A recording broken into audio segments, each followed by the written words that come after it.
Alright. Okay, so we got ahead of ourselves, and my hair's sticking out.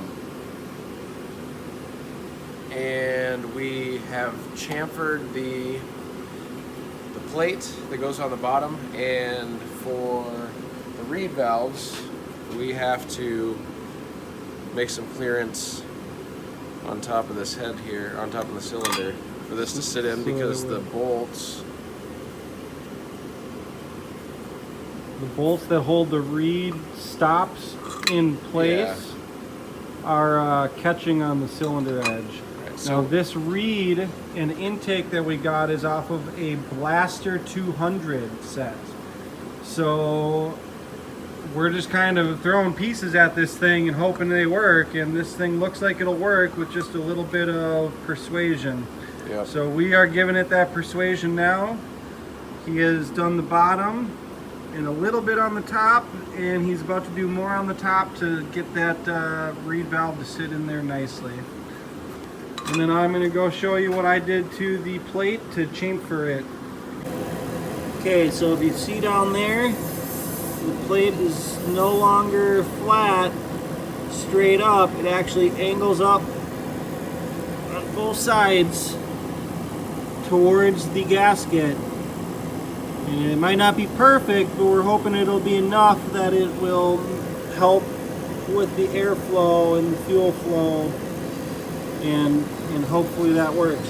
And then also what we did was, we put some spacers in there to spacer out our piston bearings slipping in and out of place. So now, although it slides back and forth a little bit, the bearing will no longer slide back and forth on the pin, if that makes sense. So we just put a couple of spacers in there, and they should do just fine on the up and down motion of it. It should not affect it. That's what we did.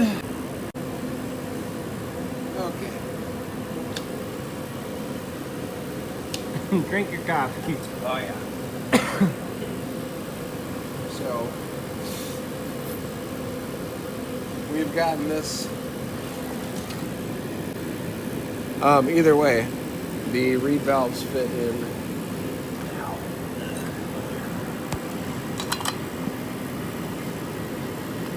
They sit mostly completely flat. The gasket will make up for that. Yep. That's sitting nicely. And now we just gotta put it on. Yep. Roll some stuff up. Yeah. Hopefully this is the last time we have to assemble this thing.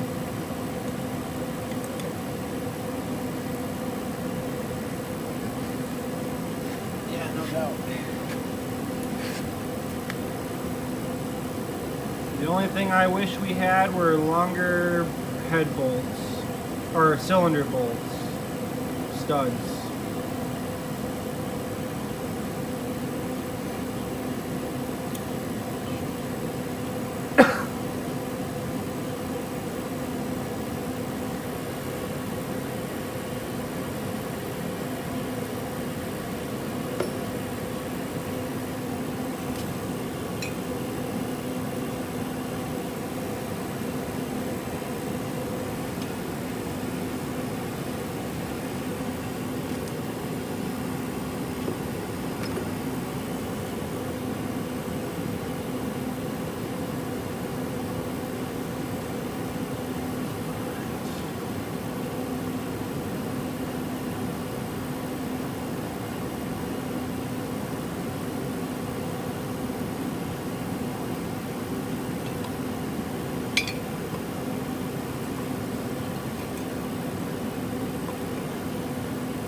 The ring's cut right here.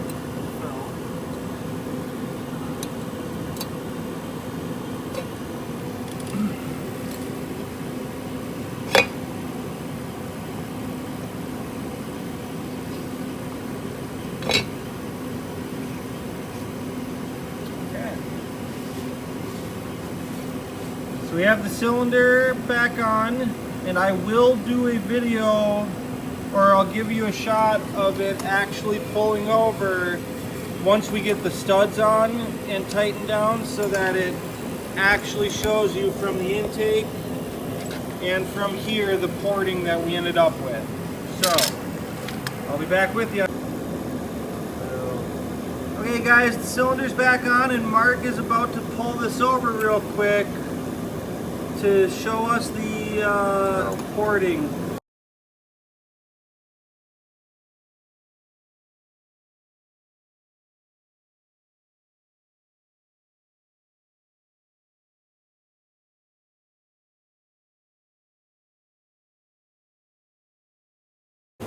Now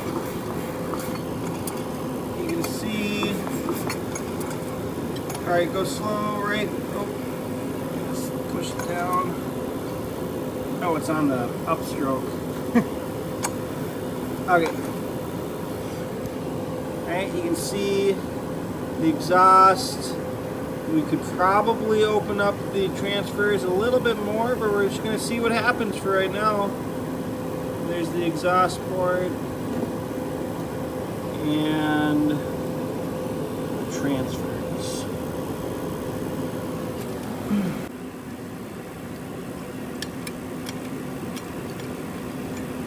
Twisting on some head bolts. Put the head back on. We are going to do a compression test this time. Oh yeah, forgot about that already again.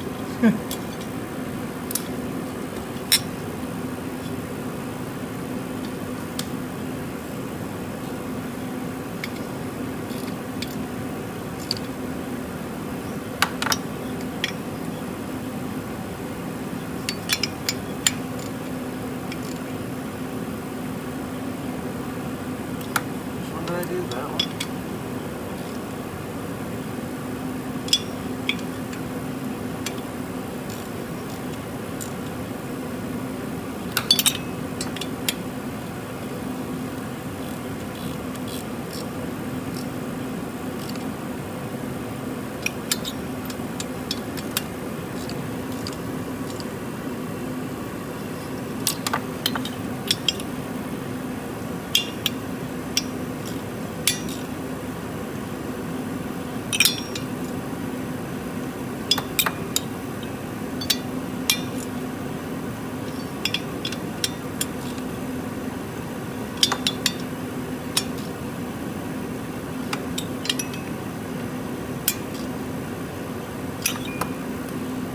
Alright. Arm torque spec says it's okay. Alright, we got everything tightened down. We are going to put the intake in and the exhaust on before we do the compression test. Yep. Okay. Look at the Blaster 200 intake and reed cage and reed valves. Fits like a dream, man. Is this going in?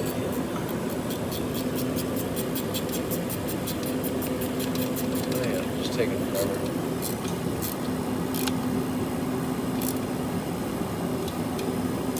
Fits like a dream. So, to recap, it's a YT125 1980 lower end with a DT175 aftermarket cylinder, a spacer to make the cylinder work, a spacer to make the piston stay in place, the cylinder head here is off of a DT175 with a 6-bolt pattern, and this is a Blaster intake and reed cage that bolted onto the aftermarket cylinder. Ooh, like and a glove. Our carburetor, which is also aftermarket, fits on everything like a glove, according to Mark. Like a glove. So, we are moments away from starting this thing, I think. Yep. But we're going to do a compression test first, just to tell you guys what the compression is. Right.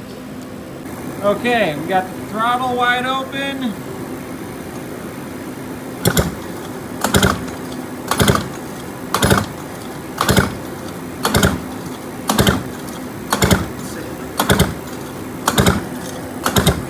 A little bit more, but yeah, about the same. We're only reading 100.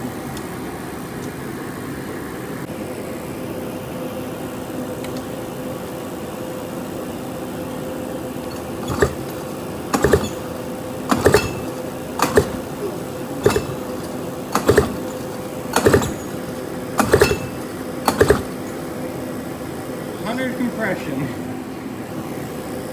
I don't understand that. Exhaust on. That is the original YT125 exhaust. At least I think it's original. So what was on there when we got it?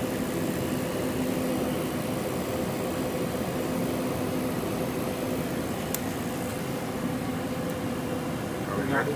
We got fuel. We got a spark plug. I think we're ready. Alright. Let's see what this sounds like.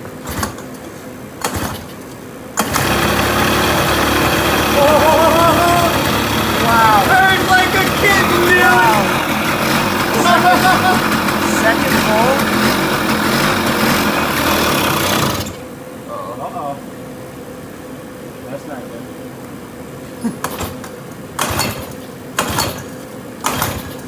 It might not be getting the fuel.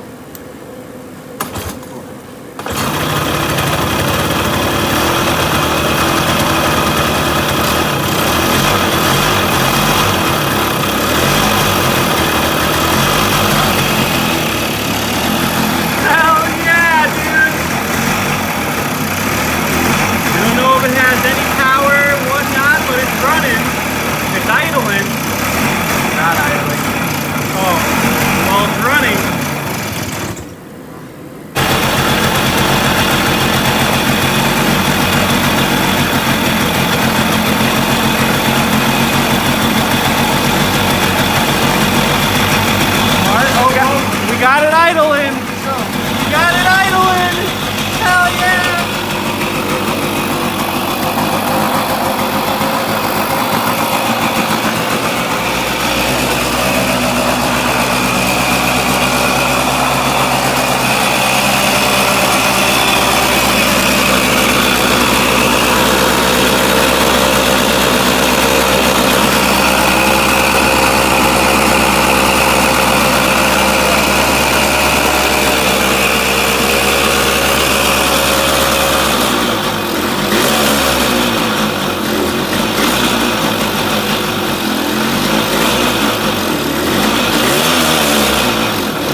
Thanks for watching the video, guys. As you can see, we turned a YT125 1980 into a DYT175 is what I'm calling it.